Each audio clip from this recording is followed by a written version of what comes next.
Iginiit ng palasyo na nananatili ang tiwala ni Pangulong Ferdinand Marcos Jr. kay Department of Interior and Local Government Secretary John Vic Remulla sa kabilayan ng issue sa hindi pag-aresto ng pulisya kay Senator Ronald Bato de la Rosa. Ito ay matapos ngang punahin ng mga kritiko si Remulla dahil anilay tila mas nakatuon pa siya sa pakikipagpulong sa mga miyembro ng bagong mayorya sa Senado kasunod ng naging tensyon sa mataas na kapulungan noong Miyerkules, May 13. Ayon kay Palace Press Officer Undersecretary Claire Castro, wala umano siyang nakikitang dahilan para palitan sa pwesto si Remulla.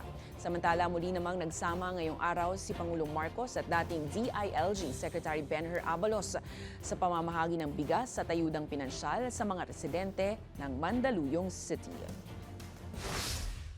Well, hindi po ito napag-uusapan sa ngayon. Wala po sa akin, personal po, ay wala naman po akong nakitaan na natanggal ang tiwala ng Pangulo kay Secretary John Vic Remulla.